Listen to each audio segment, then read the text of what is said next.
valuable academic uh, conference.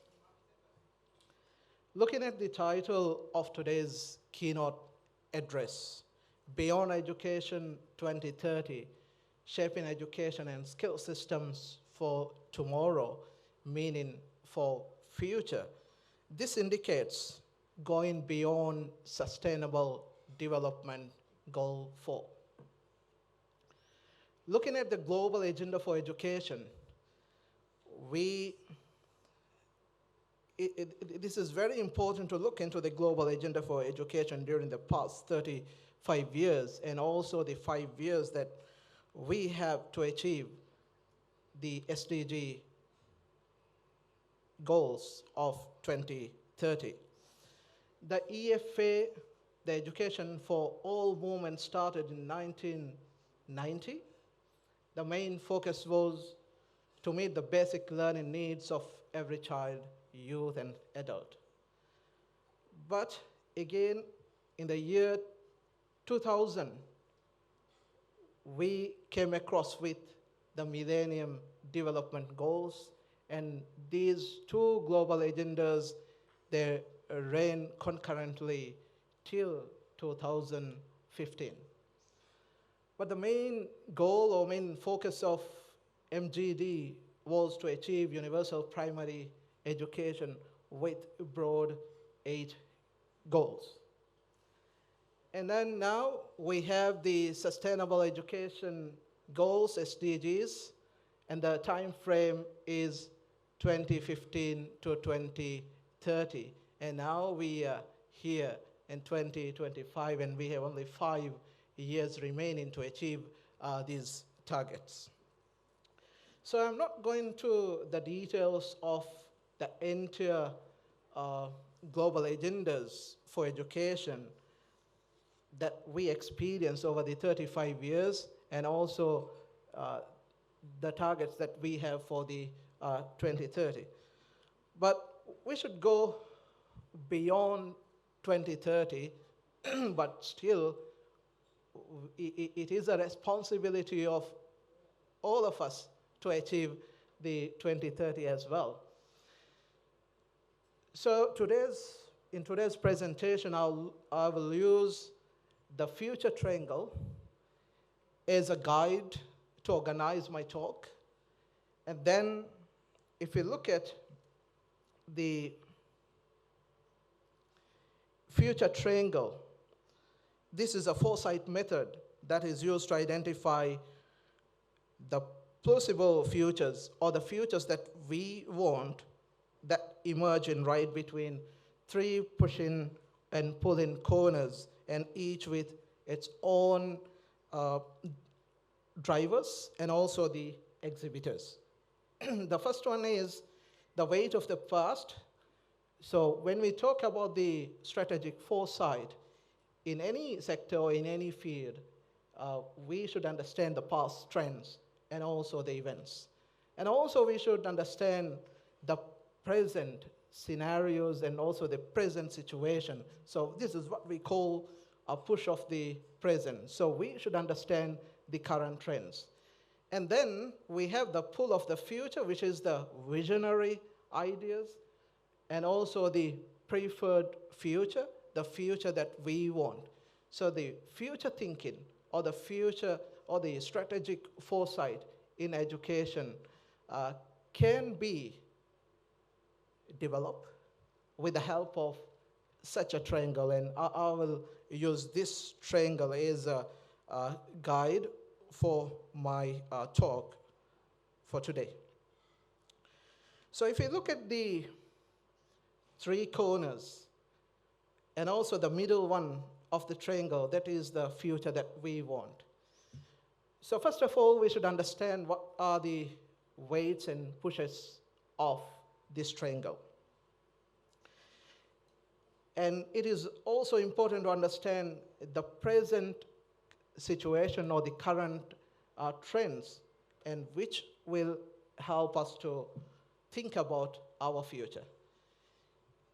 If we look at the current trends, From heat waves to floods, climate-related disasters disrupt education, especially in low and middle-income countries. Over the past 20 years, schools were closed in at least 75% of extreme weather events, and also impacting over 5 million plus children and people. So this is a time where we need to ask a lot of questions.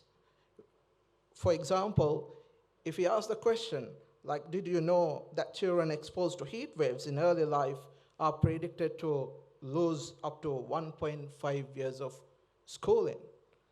So these are kind of questions and these are kind of data that we need to explore in order to understand the current trend.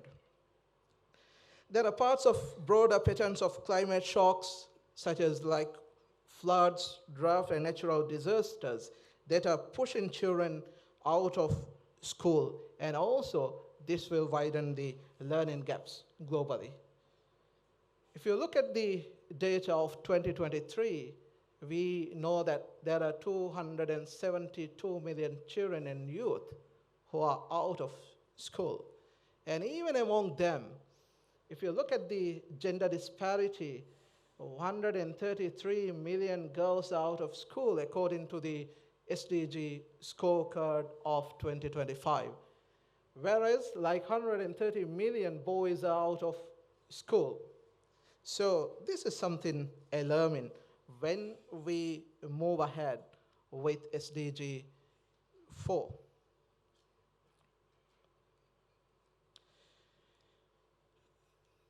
And even if you look at the gender differences, the SDG goal scorecard by UIS of UNESCO, and also the GEM report reveals are trouble trends in gender gaps, and even especially in several countries where boys are at disadvantage remain stagnant.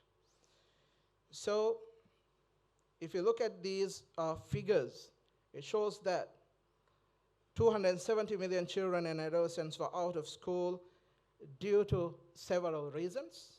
And then one of the main key reasons is insufficient progress in enrollment. And the second reason behind this increase is also the updated population estimates.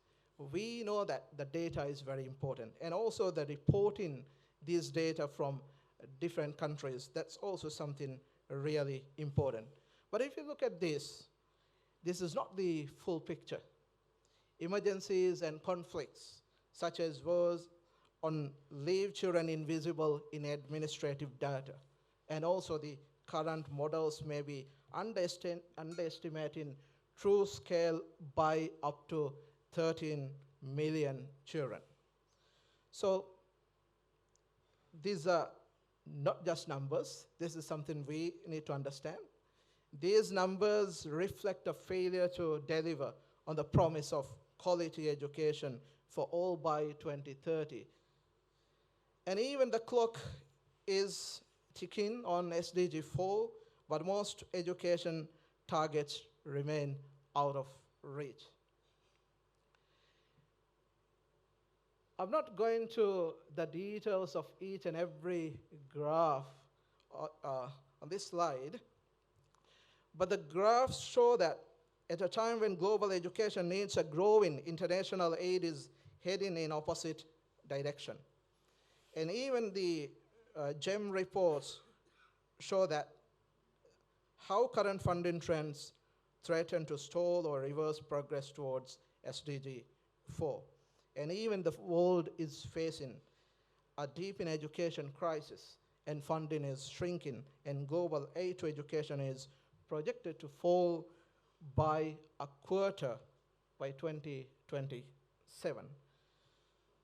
So based on this data, we need urgent actions, and also urgent actions to achieve the SDG 4. And also we need a smarter and also fair and more sustainable way to fund education. If you look at here, Right now, there are not enough teachers to reach SDG 4 again. So worldwide, there is a shortage of teachers, and then we understand that at current time, 44 million teachers are missing in the global education systems. So to close this gap, even the education systems require about 120 billion in addition to annual funding to cover new teachers' salary and also other training. The other one is the learning crisis that we have. This is not only in our country, in Maldives, but this is a global crisis and this is a global challenge. If you look at the sub-Saharan African countries, in low-income countries, only 1 in 10 children can read proficiently by the end of primary school. And even if we look at the PISA result of 2022, the last one, like average student performance in reading, mathematics, and science is decreasing over the years. We talk about the 15 years old children, about the children from more than 80 countries. If you look at this trend, even in mathematics, or in reading, or in science, the trend from 2000 to 2022, we observe a decrease in their learning outcomes. And even last night, I saw a post from the Education Secretary of USA. She posted this data last night. And this is also something worrying. Even in USA, in the last year result, 2024 result, shows that average grade 12 mathematics score and also the reading score is lower in 2024 compared to the previous year's assessment. So when we go through the data, the learning data, at global level, we understand that the trend is alarming, and also there is a decrease in their performance. This is our data. The National Assessment of Learning Outcomes data, NALO data. The NALO data of grade 3, this is the Key Stage 1 and also the Key Stage 2 students. Even we can easily observe a downward trend over the years, especially in Divehi language and then also in mathematics language. So this is something alarming, and then this is something we have to address for the future of our children, for the future of our society, for the future of our countries and the future of our world.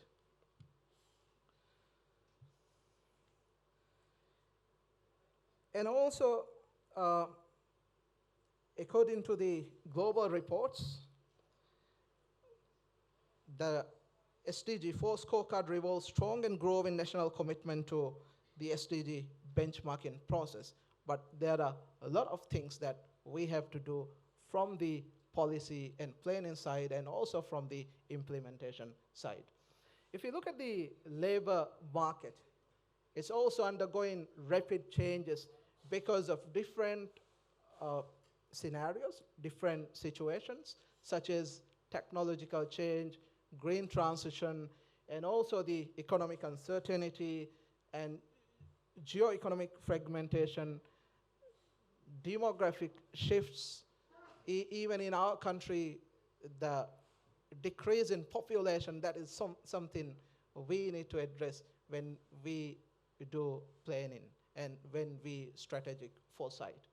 So because of this, the job site risk of automation, because of the technological changes, and also the new forms of work are emerging, and the labor markets are polarizing, and at the same time, there is an inequality within the countries.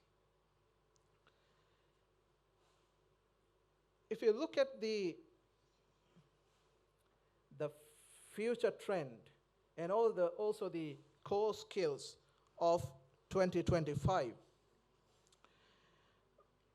you can identify the attitudes and the core skills for 2025 based on the color, like the cognitive skills, engagement skills, ethics, management skills, and all, and the technological skills from there. And then, if you look at the first one, it is the analytical thinking. If we combine all the color codes, you can get about 19.2% of cognitive skills. So all these areas can be combined into the category of cognitive, and even around 19.2% of the skills can be combined into the technology skills, and also about 11.5% of skills can be combined into management skills and so on. So if you look at the pull of the future, we should understand that the right skills are essential for today's learners to be empowered to shape the economies of tomorrow.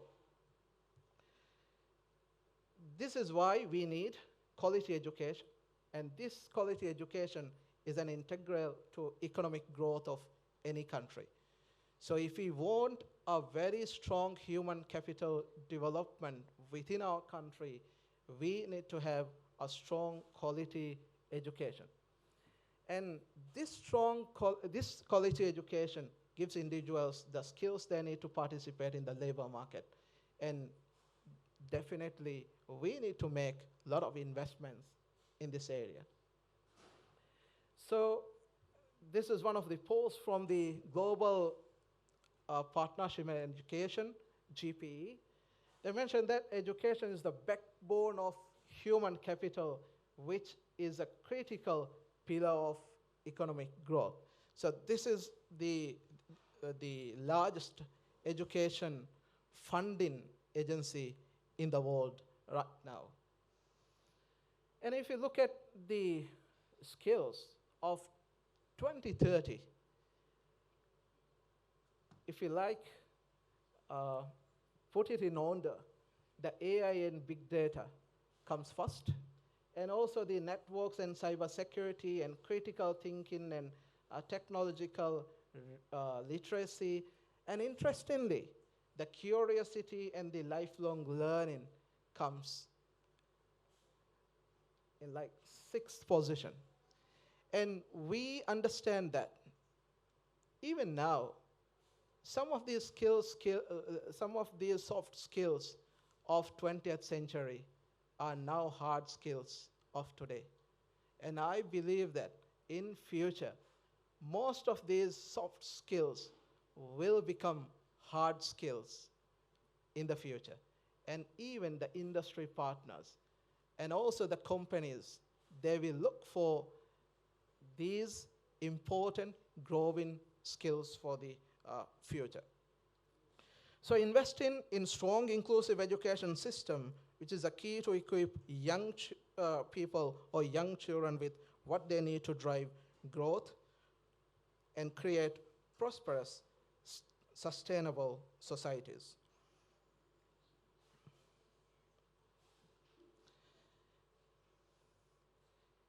I'll skip some of these slides due to the time limitation, but if you look at here, this is one of the important area which shows core skills in 2030.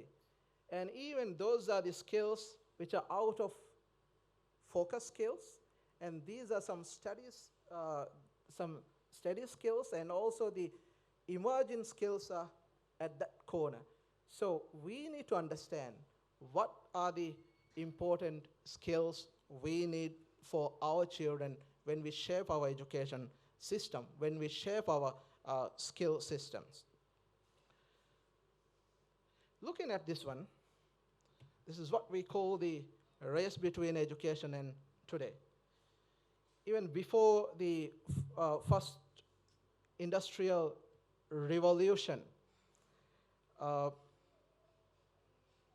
neither technology nor education made a big difference there.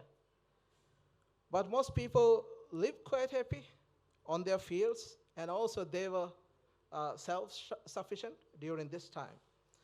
But then came the Industrial Revolution, moving technology again ahead of the skills of people, and also that created a huge amount of social pain for the first time in history. And even during this Industrial Revolution, this is the time where the universal public schooling started and expanded.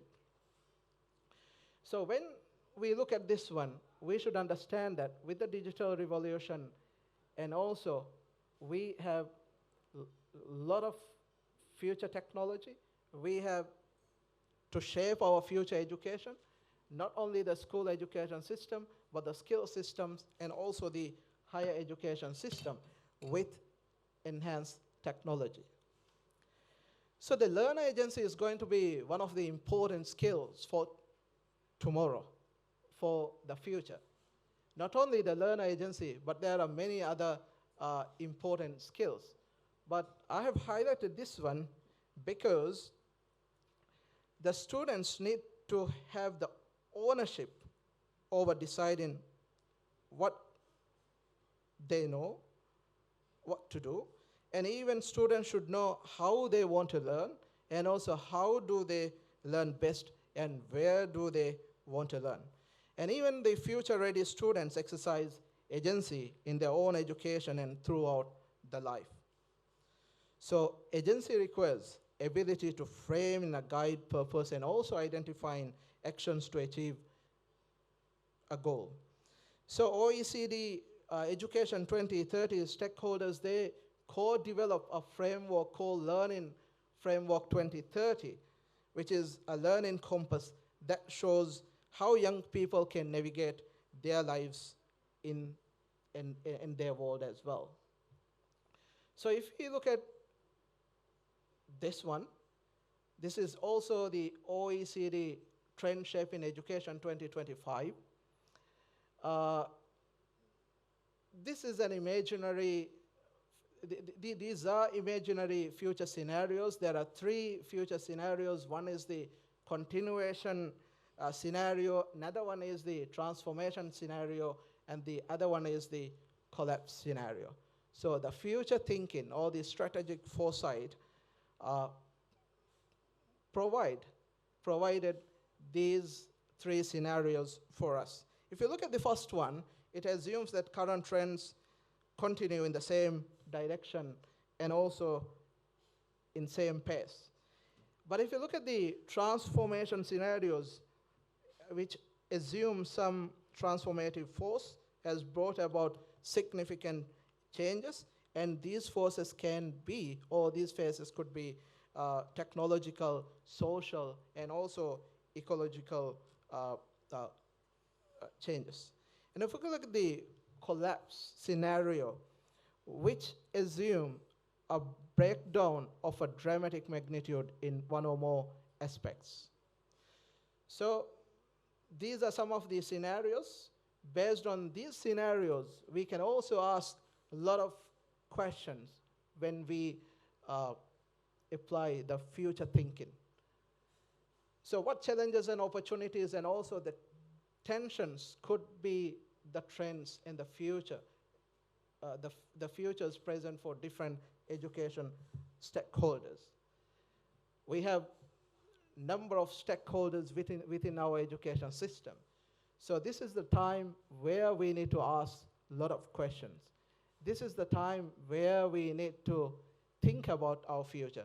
This is the time we need to apply future thinking in order to understand what we want in 2020-40.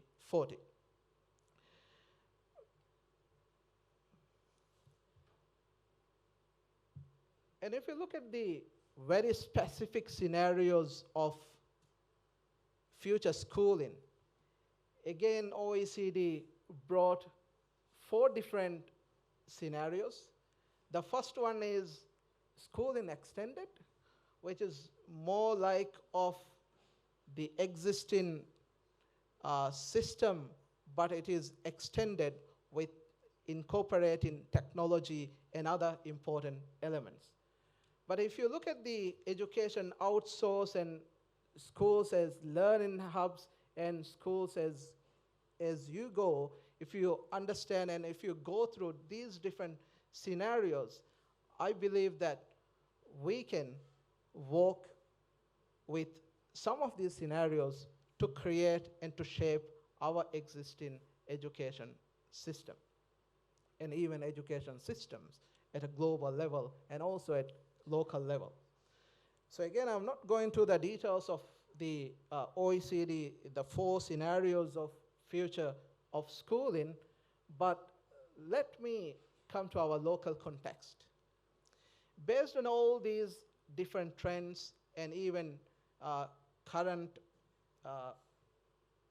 understandings and all the current scenarios, we need to come up with new strategies. We need to come up with strategic priorities. And with our Ministry of Education, we have about 7 key strategic priorities. But out of those 7 key strategic priorities, let me also highlight very important 3 priorities. The first one is the measuring student learning. So if you look at the first one, as I explained here, and also the graph that I showed about the NALO assessment results, we understand that this is a time where we need to measure student learning at primary level. Because at the moment, we have the formative assessment, which is again good, but we should think of a way to measure student learning when they complete primary education. So probably this year, we will introduce a kind of primary completion examination across the country to measure student learning at primary level. And also this year, we will be piloting EMPL, which is an international exam from UNESCO, which would help us to benchmark our primary students' learning with some of our neighboring countries in South Asia and also in different other regions of the world. So we believe that measuring student learning is something important for us to shape our education system. It is important for us to change our pedagogical, the pedagogy, and also it is important for many other different transformations. And the expansion of higher secondary education is another key strategy. If you look at the SDG goals, still many countries are very far from reaching the targets of their own national benchmarks. But alhamdulillah, we achieved the universal primary education way ahead, and also we expanded our secondary education across the country during even before 2010. Almost all the schools, they have secondary education.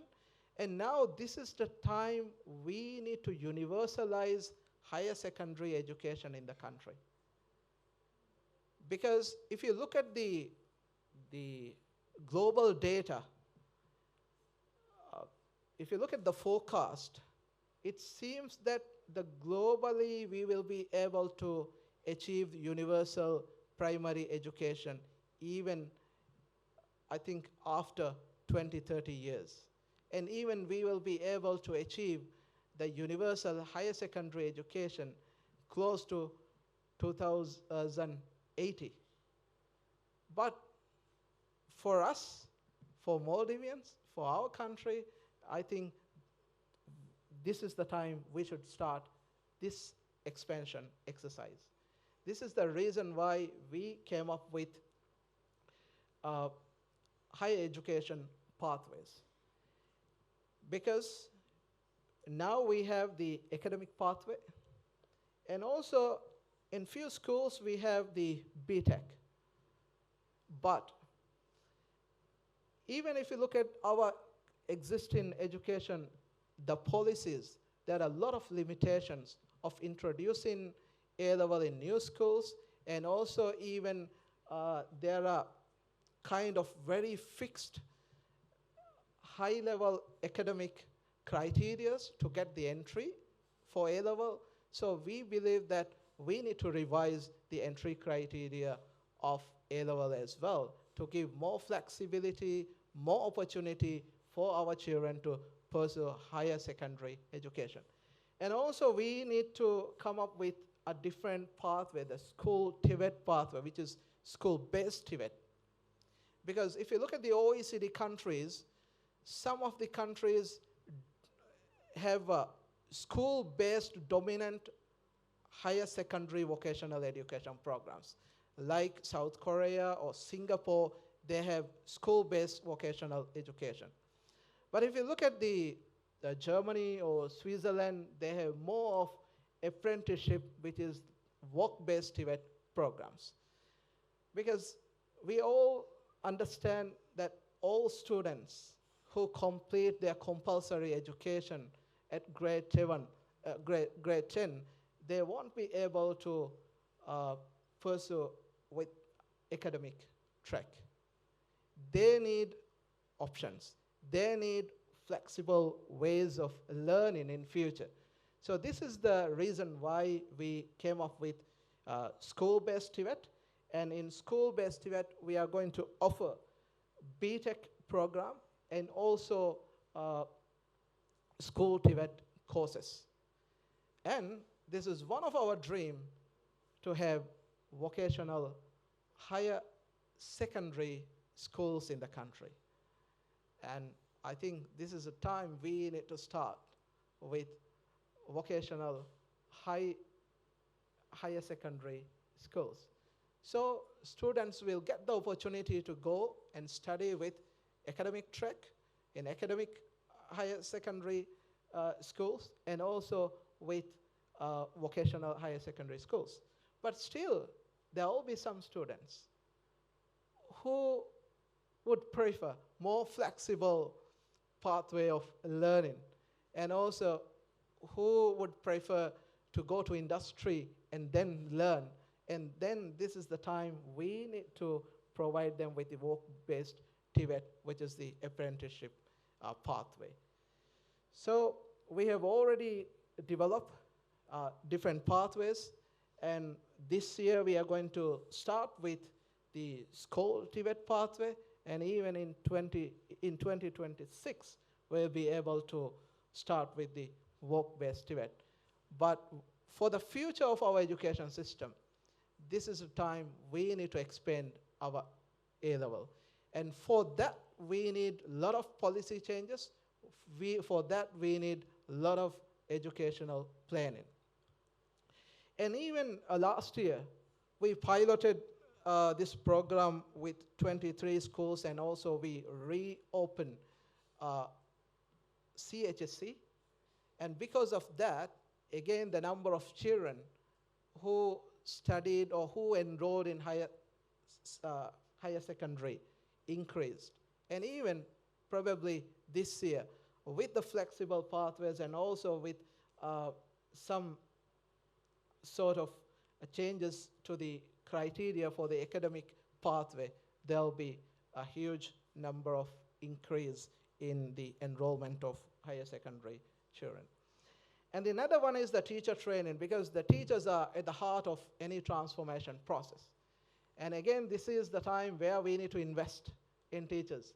This is the time where we need to train and develop teachers, because even in our local context, in our education system, uh,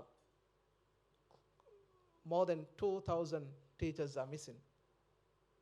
That means even now we have more than 2,000 expatriate teachers within our education system. Across the globe, 45 million teachers are missing. So this is the time we need to invest in all these different areas. And let me go to my final slide because already time passed. So the key message is a quality education can equip this generation of learners with the knowledge and skills they need to drive economic growth and foster stable and sustainable societies. But for that, today's children will definitely shape their future and their world. Thank you very much.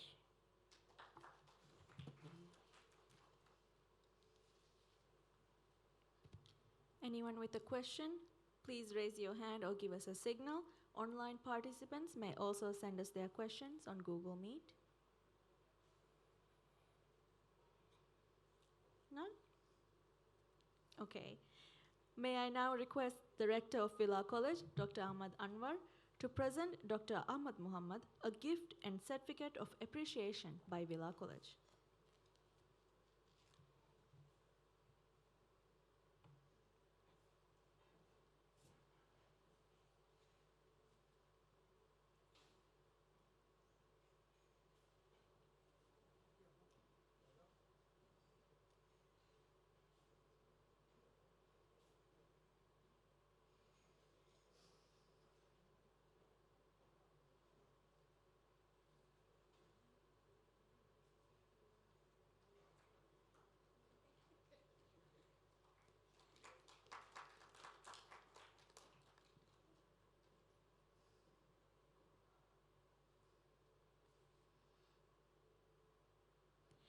Thank you, Rector. We thank Dr. Ahmad Muhammad for the engaging and enriching keynote address and for sharing his valuable time with us. Please join us to give him a warm round of applause.